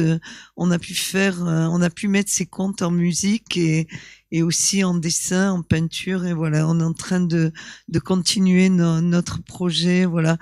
Et je voulais vous demander si vous aviez aussi des idées de venir en Côte d'Ivoire et d'y proposer vos actions. Merci pour votre intervention et puis félicitations pour votre travail. Alors voilà, on est très très très submergé par nos terrains déjà et on est aussi assez spécialiste de zones géographiques. Donc moi je suis spécialiste de l'Est africain aujourd'hui. Donc c'est toujours possible de s'exporter pour travailler dans d'autres zones, mais c'est surtout qu'on va être un petit peu débordé voilà par nos missions. Mais on a été souvent justement sollicité par des personnes de l'Afrique de l'Ouest, le Sénégal, Côte d'Ivoire, pour intervenir sur des terrains. C'est toujours un petit peu délicat parce qu'on est déjà pris. Donc peut-être pour compléter ce que vient de dire ma collègue aussi, Christelle, ces missions, effectivement, elles se réalisent en collaboration avec les autorités locales qui nous demandent en fait d'intervenir. Ce sont des missions dans lesquelles nous nous plaçons au service des autorités en charge du patrimoine, en charge des sciences liées à la géologie, l'écologie, le climat, et en plus de nos actions de formation. Donc quand on dit formation, c'est-à-dire qu'on a tout un système de cours qu'on peut donner au sein des universités des pays avec lesquels nous travaillons, des formations que l'on donne aussi en France en faisant intervenir des étudiants en master, en doctorat au travers de bourses dont ils dispensent souvent par les ambassades ou par les gouvernements locaux, mais aussi ces missions pour nous c'est un vrai échange autour d'autres domaines, à savoir la législation. Voilà, la législation liée aux recherches, et notamment aux recherches archéologiques. Comment un pays décide finalement de se mettre à conserver son patrimoine, c'est très important. Il faut s'imaginer que tout le monde n'a pas une conscience patrimoniale et que le patrimoine aujourd'hui, je me permets de prendre la parole pour dire ça, le patrimoine aujourd'hui c'est quand même souvent une des cibles dans toutes les atteintes qui sont faites aux identités culturelles. Donc des pays s'emparent de cette question de plus en plus parce qu'on sait que s'il y a un conflit, la première chose qui va être d'abord touchée, c'est le patrimoine, parce que le patrimoine, c'est l'identité. Si on le dégrade, on dégrade les communautés et on érode justement la cohésion sociale, et alors on peut installer n'importe quel type de gouvernement plutôt autoritaire. Donc nous aussi, nous travaillons à ces questions auprès des autorités qui nous demandent de venir en soutien sur la législation, c'est-à-dire comment est-ce qu'on va mettre en place une loi qui va protéger le patrimoine et surtout la faire appliquer. Et on travaille aussi sur les questions de conservation de ces patrimoines, donc avec les autorités locales, mettre en place les structures qui vont permettre ne serait-ce que de conserver les vestiges archéologiques in situ, hein, parce qu'on n'est plus du tout à l'ère du temps où les vestiges sont sortis des pays, étudiés ailleurs et pas rendus. Hein. Heureusement que ce n'est plus comme ça, on étudie in situ. Donc on travaille avec les gouvernements pour mettre en place ces structures scientifiques. Donc c'est à la fois de la formation, c'est de la législation, c'est de la conservation et c'est aussi de la valorisation. Voilà, c'est ça aussi toutes nos missions. C'est la raison pour laquelle, quand on est implanté dans une zone, on s'en extrait plus difficilement parce que de toute manière, nous sommes devenus spécialistes et puis nous avons aussi compris comment tout fonctionnait. Et c'est un bagage qu'il est très utile et important d'avoir pour pouvoir travailler du mieux qu'on peut en amitié, en collaboration avec nos pays, tous ces pays qui nous invitent. Oui, bonsoir. Merci pour vos présentations. Une petite question, comment est né votre projet entre vous? Et puis de façon plus élargie, est-ce que c'est quelque chose d'établi maintenant dans les travaux, d'avoir cette interdisciplinarité? Merci. Merci beaucoup. Une question très vaste. Comment on en est venu à travailler sur ce projet toutes les trois? Ouais, en fait, on est parti du constat que, justement, quand on partait en mission dans ces pays-là, on s'est vite aperçu que, moi qui suis géologue, je connais rien en paléontologie ou en paléoanthropologie, et pour autant, on croisait des collègues qui faisaient d'autres recherches qu'on trouvait intéressantes. Donc, on a commencé à discuter ensemble et on s'est aperçu que comme l'a mentionné Sandrine, les paléontologues, depuis très longtemps, ont l'habitude de travailler avec des paléoclimatologues, des géologues pour avoir des contraintes.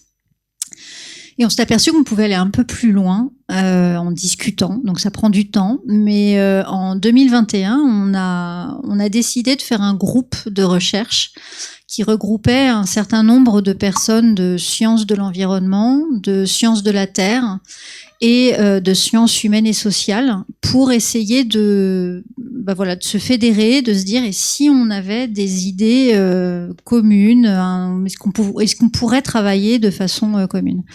Et c'est un groupe qui fonctionne relativement bien. Et puis on a voulu partager cette expérience-là avec le grand public parce qu'on s'est aperçu que nos familles savent très bien ce qu'on fait, mais on s'est aperçu qu'il y avait plein de monde qui savait pas ce que c'était vraiment que la recherche, qu'on galère pour trouver des financements, par exemple, que toutes ces difficultés administratives et législatives qu'on rencontre quand on travaille dans d'autres pays que la France, et même en France, on trouve il y a des grosses difficultés législatives parfois. En fait, tout ça, le grand public le connaissait pas, donc on s'est dit tiens, on va partager ce qu'on a envie de faire et ce qu'on fait. Du coup, ce projet il est un peu né comme ça. Je sais pas si vous voulez rajouter quelque chose. Non, donc il y a eu le projet du livre, et après je pense que pour qu'il y ait un projet, en fin de compte, faut qu'il y ait, donc on n'a pas forcément un vocabulaire commun, donc ça c'est la grande difficulté du vocabulaire dans l'interdisciplinarité, la question du temps, parce que tout prend plus de temps. Mais après je pense que le fait faut avoir une ouverture d'esprit, en fin de compte. Je pense que pour faire de l'interdisciplinarité, faut se dire qu'on va apprendre de l'autre, et donc faut avoir, je pense que qu'on est peut-être encore des grands enfants et qu'on aime bien apprendre. Et donc on s'enrichit en fin de compte du travail de l'autre. Après ça prend du temps parce que sur le même terme on va pas penser à la même chose, etc. Mais je pense que ce que vous a présenté clairement Jessie sur les populations passées, même sur les paranthropes très anciens, il y a des choses qui peuvent être intéressantes de l'autre, de l'altérité, etc. Donc je pense que c'est ça, et avoir le même esprit ouvert, du temps. Donc ce groupe, on a eu la chance qu'il soit financé par le CNRS, donc par différents instituts. Donc voilà, ça prend aussi du temps de financement. Et l'intérêt de ce groupe, c'est il y a aussi donc c'est un réseau, et des bourses de mobilité pour les étudiants. Tout à l'heure, on parlait de formation, etc. Donc notre objectif, c'est de pouvoir aider des étudiants à faire des mobilités, soit en France, soit dans les pays du Rift, et à à donner de l'information aux autres pour pouvoir travailler dans ces régions. Oui, bonsoir. Alors voilà, donc moi c'est la première fois que j'assiste à un rendu donc sur l'interdisciplinarité, et donc je voulais vous dire que c'était intéressant, mais que pour le public c'est aussi très très bizarre parce qu'on passe d'une notion à l'autre, enfin, on n'arrête pas de changer, on n'approfondit pas, donc c'est aussi une expérience un peu compliquée à suivre et à retenir, à analyser, voilà. Et on a du mal à trouver un fil conducteur. Enfin, oui, il y a le rift, et puis il y a peut-être l'interaction que vous avez avec une espèce d'idée qu'il faut que ça serve à quelque chose. Donc, vous nous expliquez que ça, en le liant avec ça, on a des retombées sociaux, enfin, des choses qui sont plus en rapport avec les sociétés humaines, voilà. Alors que des fois, quand on s'intéresse à la science, effectivement, on voit pas forcément à quoi ça va nous servir demain, voilà. Mais c'est aussi un peu frustrant parce que sur un sujet donné, on a un tout petit bout, quoi, voilà. Donc, est-ce que vous travaillez par ailleurs sur autre chose que de l'interdisciplinarité, et comment vous arrivez à, parce que c'est pas non plus c'est bizarre aussi peut-être pour vous d'être sur un tout petit truc et un gros domaine qui est pas le vôtre, enfin, je sais pas comment dire, voilà. Merci. Alors oui, effectivement, cette interdisciplinarité, elle est parfois, en fait, c'est assez rigolo que vous parliez de ça parce que c'est quelque chose qui est très à la mode chez nos tutelles, de faire de l'interdisciplinaire, parce que justement, il y a une partie pratique, c'est-à-dire il faut que ça serve à la société. Il y a beaucoup de ça. Mais on s'est aperçu, en fait, je pense que les projets interdisciplinaires fonctionnent quand chacune des disciplines arrive quand même à trouver un intérêt à le faire. Sinon ça fonctionne pas. Et donc oui, en fait, si je prends ce que je vous ai présenté, en fait, ce que moi j'apporte, mes compétences, etc., me servent à répondre à des questions qui me sont propres, mais vont permettre à d'autres disciplines d'avancer dans leur questionnement. Donc ça, voilà, c'est assez simple. Mais parfois, en fait, l'interdisciplinarité, elle arrive, on s'y attend pas. En fait, il y a des projets qui naissent d'interaction entre personnes sans qu'on s'en aperçoive, mais qui concerne une seule et même question. On a par exemple un exemple actuel où alors c'est toujours en concertation avec la société en fait, mais on se pose des questions sur l'utilisation d'une source en eau. Mais en fait, il y a des physiciens des particules qui ont un instrument qui permet de regarder en fait les édifices volcaniques par où passe l'eau, qui se sont alliés avec qui se sont mis en collaboration avec des hydrogéologues qui eux peuvent avoir une information sur le transfert de l'eau dans ces édifices, et avec des sociologues qui vont faire des études pour voir comment cette eau est utilisée par les populations autour. Donc en fait, c'est tout un groupe de personnes qui vont utiliser plusieurs outils pour répondre à une problématique donnée. Mais c'est vrai, je comprends que ce soit c'est très frustrant pour nous aussi parfois. Et ça revient au fait que ça demande du temps aussi en fait. Donc pardon si c'était trop court, mais pourtant je pensais qu'on a été un peu long. Oui. Merci. Donc, j'ai une question sur l'importance des langues, un aspect très pratique. Quelle langue vous parlez quand vous travaillez avec vos collègues de ces différents pays? Quelle langue vous utilisez quand vous réalisez des enquêtes par rapport au peuple, par rapport à ces différents peuples? Donc, ça, c'est le premier aspect pratique. Et deuxième aspect, c'est aussi quel est le rôle de la langue. Donc, on a parlé le fait que opposition est un frein au transfert des innovations, mais moi je me dis pour pouvoir s'opposer, il faut presque parler la même langue, parce que si je parle pas la même langue, comment je peux m'opposer à l'autre personne? Donc peut-être le corollaire de tout ça, c'est est-ce que le fait de parler différentes langues, est-ce que ça constitue aussi une barrière au transfert de l'innovation? Donc, en général, quelle est l'importance de ces langues qui sont quand même très riches dans ces différents pays? Alors déjà, vous dire que nous nous adressons en anglais à des traducteurs en fait qui vont eux s'adresser dans la langue locale des différents groupes avec lesquels nous travaillons.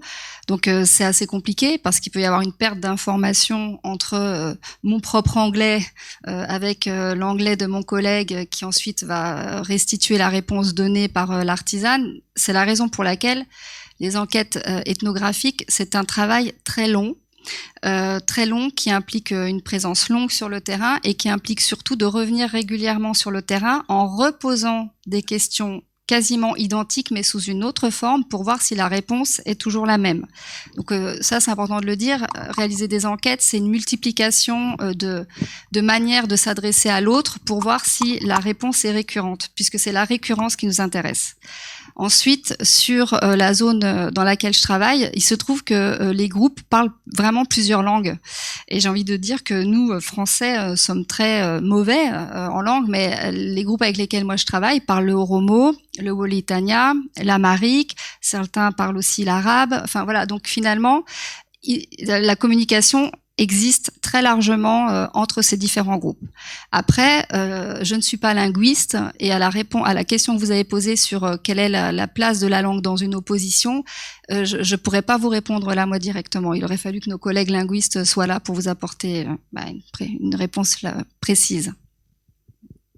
Et après, si je peux, c'est une question qu'on se pose énormément parce qu'on aimerait bien développer, en fait, vu que notre groupe, il est interdisciplinaire, mais il est aussi international. La question de la langue et pour échanger, c'est énormément posé. Donc, bien sûr, on passe par l'anglais parce que au niveau scientifique, c'est la langue générale. Mais je sais par certaines études, donc on s'est dit peut-être qu'on pourrait en fait typiquement quand on écrit quelque chose, le traduire en arabe, en français, en swahili, et voilà, et pourquoi pas d'autres langues. Et en fait, en réfléchissant et en discutant avec d'autres collègues, on s'est aperçu que par exemple le kiswahili peut être pris comme une langue un peu coloniale. Parce que en étant trop diffusée, elle réduit en fait l'impact des langues locales. Donc certaines personnes vont le prendre comme quelque chose de pas forcément positif. Donc on est toujours confronté en fait entre on aimerait bien tous se comprendre, donc avoir un langage universel quelque part, et puis d'un autre côté aussi conserver en fait l'identité de certaines des populations et des groupes avec des langages différents. Donc c'est quelque chose qui est extrêmement enrichissant et intéressant à regarder, mais on n'a pas la solution en fait. Donc on essaye. Généralement on s'entend bien, donc les gens sont de bonne volonté. Donc généralement quand on travaille, on a des collègues qui apprennent le français, des collègues qui apprennent le kiswahili, et voilà sur le terrain on essaye on échange aussi en langue. Mais c'est une question qui est assez centrale en fait, oui.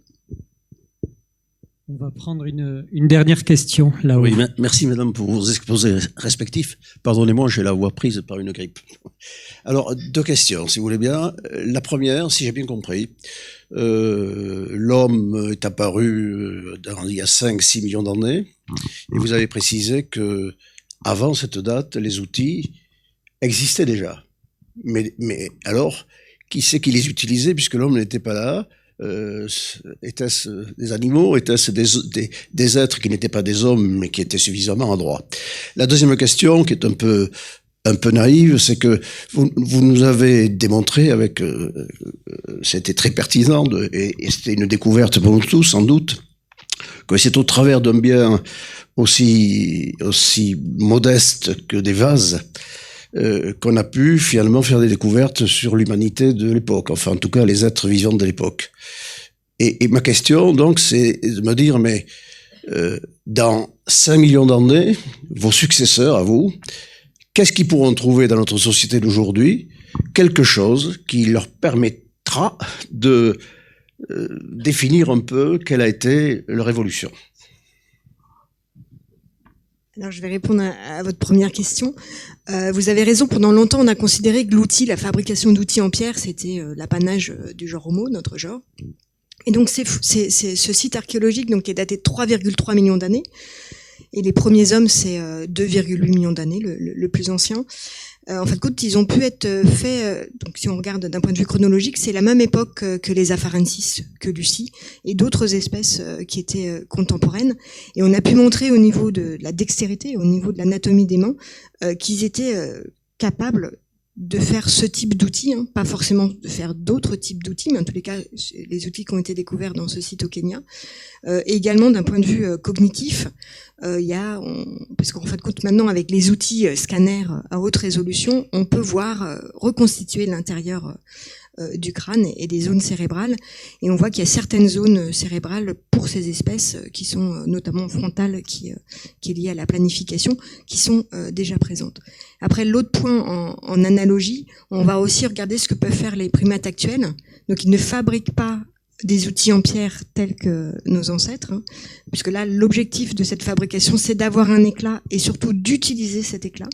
Mais on voit qu'il y a des primates qui vont fabriquer des outils pour notamment les termites, etc., ou casser des noix. Donc, au cours de l'évolution, même très ancien, on voit des témoignages de planification. Mais cette planification-là, en fin de compte, en effet, elle est 3,3 millions d'années et le genre Homo est plus récent. Oui, et alors sur la deuxième question, je dirais assez simplement que donc nous sommes archéologues et les archéologues reconstituent les modes de vie et de pensée des sociétés passées à partir des traces qu'elles laissent. Donc ces traces, ça va être des habitations, des sépultures, de la culture matérielle. Les historiens rajoutent à cela des textes, les textes que l'on connaît quand ils sont conservés. Et donc les archéologues, historiens, dans quelques millions d'années, ils rajouteront à ça des traces, des textes et des données numériques, qui sont conservées sur des serveurs peut-être plus ou moins bien, mais donc ils auront certainement une connaissance plus aboutie, j'ai envie de dire, que ce que nous arrivons à voir, même si on a atteint un niveau de résolution quand même assez élaboré. Donc voilà ce que je peux vous dire, et ils retrouveront beaucoup de plastique, ça c'est certain, et on espère quand même qu'ils liront une histoire relativement belle d'un être humain qui a su préserver encore sa planète, peut-être exister encore, je ne sais pas, enfin voilà. Et peut-être juste pour répondre à madame je suis désolée que vous ayez été frustrée. Effectivement, nous le sommes aussi. C'est la formule qui veut ça, de présentation courte. C'était surtout pour vous donner un peu une image rapide de ce qu'on peut faire. En tout cas, je ne sais pas si je parle pour nous trois, mais nous sommes donc des chercheurs, c'est-à-dire qu'on fait de la recherche fondamentale. Et en fait, ce qui est fondamental dans notre recherche, c'est simplement de produire de la connaissance. Produire de la connaissance juste pour savoir ce qui s'est passé, notamment dans le passé. C'est déjà rien que ça. C'est fondamental de ne pas être à l'aveugle, de ne pas savoir ce que nous avons été. Et ça nous aide quand même à voir où nous allons aller. Et je vais vous donner un exemple un peu concret dans nos recherches. Donc, moi, je travaille aussi en République de Djibouti, autour d'un lac, le lac Abbé, qui est un lac à la frontière entre l'Éthiopie et Djibouti, où nous conduisons des fouilles archéologiques depuis de nombreuses années, et on travaille en interdisciplinarité avec des climatologues. Et en fait, des terrains comme ceux que l'on conduit depuis longtemps, qui permettent de reconstituer des sociétés anciennes, eh bien, on les reconstitue dans leur environnement, c'est-à-dire quelle était leur biodiversité animale et végétale, etc. Et on a pu démontrer par la recherche fondamentale que il y a quelques milliers d'années, elles ont basculé dans la production de nourriture parce qu'elles ont été face à une aridité très forte. Et donc, il y a déjà une force de résilience climatique, d'adaptation à un changement climatique, qui était un changement climatique global, pas ceux qu'on connaît aujourd'hui, mais quand même. Et donc, dans ce travail, on bosse avec des climatologues, et on a notamment, je fais une petite parenthèse, mais carotté un lac pour en extraire des sédiments qui vont raconter une histoire paléoclimatique sur les 10 derniers millénaires. Donc, nous, on va avoir l'histoire humaine et l'histoire climatique. Et en fait, ces histoires climatiques qui sont reconstituées, elles montrent justement en quoi le climat va interférer sur les populations, en quoi le climat va éroder les sols, etc. Et dans ce programme de recherche interdisciplinaire, il y a aussi des hydrologues, des géologues, des spécialistes de la modélisation du climat, et ils sont en mesure de décrire finalement comment ce climat a évolué et quel impact ça a eu sur les réseaux hydrographiques, sur les rivières, les oueds qui passaient par là, où est-ce qu'ils se sont déplacés, et donc où se positionnaient les sociétés.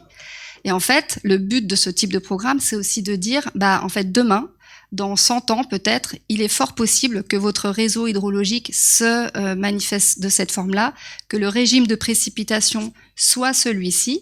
Donc ça génère des modèles qui sont très intéressants pour voir justement où les sociétés, où les groupes humains vont potentiellement aller vers la ressource en eau et quels sont peut-être les conflits que cela va avoir comme impact.